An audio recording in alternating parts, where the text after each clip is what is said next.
Welcome to Henderson Hashtag. I'm your host, Ricky Miller, and I'm here with Ryan Morrow and Telvin James. Today we're going to have a talk about the top 5 greatest NBA players of all time. And I guess I'll start off with my list with being Shaq, Kobe Bryant, Michael Jordan, Allen Iverson, and Oscar Robertson.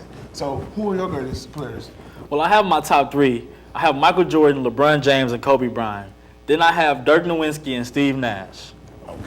And who's your top 5? My top 5 is going to be Michael Jordan, Kareem Abdul-Jabbar, Kobe Bryant, Wilt Chamberlain, and Magic Johnson.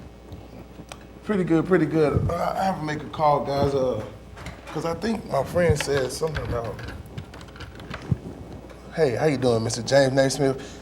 Can you believe this guy said LeBron James of all NBA players is one of the greatest? Top 5? All right, this is why I have LeBron James as my top 5. First thing first, he's a 3-time champion. He's a 13-time All-Star. He's an all-around player. He get the job done. What else could you want? He has the greatest hairline comeback of all time. He has the greatest comeback in NBA Finals of all time. Okay, I'll give you that. But he also is the greatest flopper, so I guess you could put him in your top 5. If that's your excuse of saying LeBron James not a top 5 player, it's trash. It's over. Like, he's a top 5 player. Okay, I'll give you a top 5. But Steve Nash and Dirk Nowitzki, would you like to elaborate on why you say that was a top 5? Dirk Nowitzki just came into Dallas and just took over. If it wasn't for Dirk Nowitzki in Dallas, there wouldn't be no Dallas. Steve Nash is a playmaker. He's a playmaker and a scorer. 2-time MVP. He's a top player. That's good. Pretty good. Yeah. LeBron, I don't know. I'm not gonna put LeBron in mine either. Just because he's not finished. He's not finished doing his things yet. Once he finishes, then he'll be able to be on top. I was very surprised that y'all didn't put Shaq. Like, he's the most dominant player of all time. It's like my number 1 greatest player. I know we say Jordan, he changed the game. Yeah, but Shaq changed the game to make people like, hey, we need a big man that can just overpower anybody. I know Yao Ming had a nice little run to try to stop him, but then once the Diesel took over, he took over the game. And Kobe Bryant, of course, my favorite player, Lakers fan my whole life. They say he stole all of Jordan moves, so I guess you can say that's an argument for all of. I can say that Kobe Bryant kind of looked up to Michael Jordan, but I'm not going to say he just stole all his moves. We do have a comparison video, and they have them just doing the same moves over and over and over, but Kobe Bryant is his own man. He got the job done, got 5 championships. That's it. He's a top 5 player. Definitely top 5 with the 2 Finals MVPs as well. On top of that, he hand down one of the best players. One of my interesting picks would be Oscar Robertson. He's the only player to ever average triple-double the whole season. And Russell Westbrook right now is trying to complete this feat as well. So what do y'all think about Russ and him being on the greatest list of all time once he finished his career, since LeBron's not on there for you right now? You got it. No, sorry. go ahead. Well, I just say that Westbrook is a dominant player.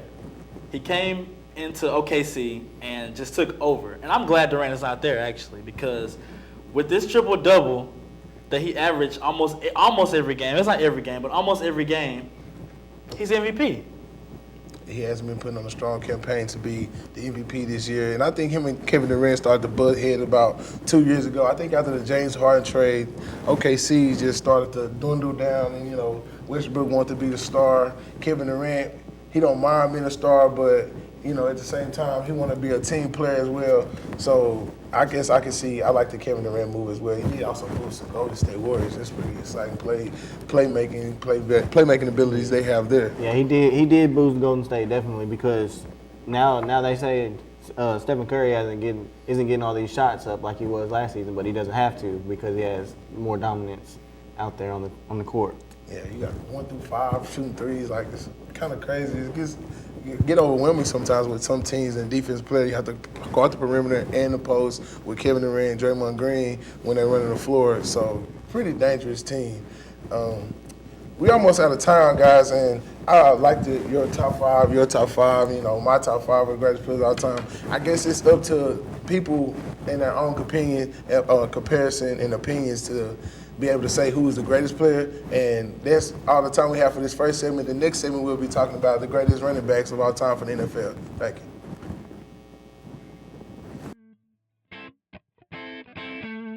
I want to inspire people with my art.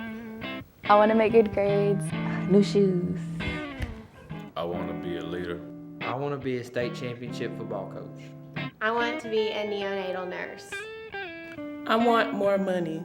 I want all the money in the world.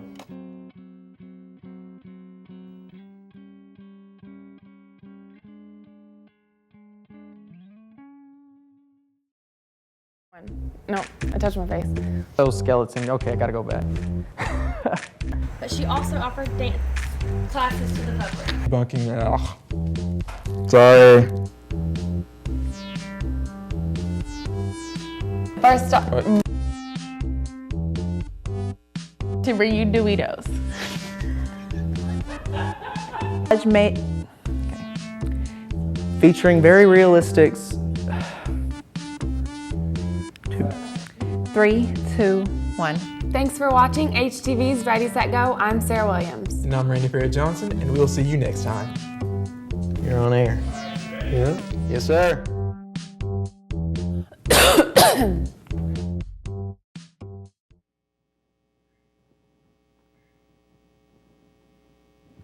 Welcome back to Henderson Hashtag. I'm your host, Ricky Miller, and I'm here with Ron Morrow and Telvin James. The first segment we talked about NBA players. Now we're going to talk about running backs. The greatest running back, in your opinion, of all time. I would say mine would be Eric Dickerson. The greatest running back of all time to me is Bo Jackson.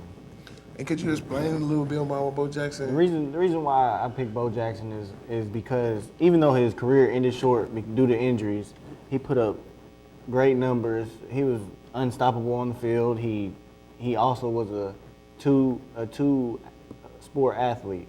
So he wasn't just athletic on the football field, but he was also on the baseball field as well. So that's why I put him as top running back. So who would your greatest running back be? Even though he's still in the league right now, I have Adrian Peterson. Adrian Peterson is a beast. He will come out every Sunday and score touchdowns, get yards. He will go through the whole team if he have to. I think I like your pick and your pick, and then if you put my pick and his pick together, I think you'll get Adrian Peterson. It's very crazy because he's still playing and how dominant Bo Jackson was, but unfortunately he only played 3 years in his NFL career and a terrible injury. Adrian Peterson, though, that man is just like a beast. He's like a man amongst boys in the NFL, and that's how Bo Jackson was back in the day. So they get strong comparisons. But the funny thing about Adrian Peterson, we talking in this hot talk about him. Did you know he just got released by the Vikings? Which is very crazy. I think so. But it is what it is. Hopefully the Cowboys pick him up. That's what I'm thinking, because Zeke and Adrian Peterson together, that's a wrap. Super Bowl written all over it. Yeah, I don't even have to take a pass. But he's not the only free agent. You have Alshon Jeffrey from the Bears. You have Jamal Charles just got released from the Chiefs. But I feel like that's because he has all those knee injuries the past couple of years. Then you have Deshaun Jackson from the Washington Redskins, but he probably will get picked back up by the team. Yeah, I think he'll get picked up by the team. You have Terrell Pryor for the Browns. He was the only light spot they had this season.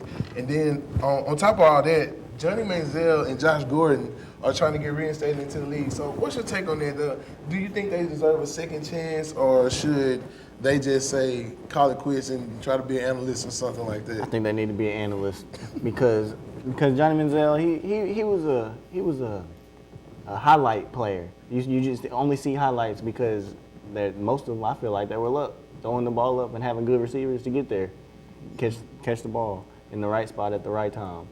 Honestly, I feel that they're both troublemakers and their time in the league is up. We have college recruits that are coming in that want to be in the NFL. They're NFL hungry. It's their time to shine. Those two people, they're done. Yeah, I feel like they had too many off the field issues to there be more a cancer, more like a Terrell Owens. It's a problem always with them, and although their production level can be okay, but at times, it could mess the team up with all that trouble around the team, social media and things like that. But I will say this, if I had to choose one of them to get back in the league, I think I would pick Josh Gordon because of the simple fact that we know he's a great player. Like Johnny Manziel had the potential to be that. Josh Gordon was a great player for the Browns when he was in there, and he would be dangerous on the field if he could just shake those addictions. it's amazing to me how these players, they get out of college, they have the whole world. And there's people who wish they was in that spot and they go up there and just blow it. Just throw it away because they want to have a drink or, something like that. So I think that's very interesting that happened like that. And a couple more I would say would be Dante Hightower. He got released by the Patriots. He just won a Super Bowl. He had he had 17 tackles in the Super Bowl game, and now he's on the list to be a free agent. So I think that's very interesting. We're out of time. I want to thank you guys once again for watching Henderson #ESPN Radio Edition. Thank you. Come again.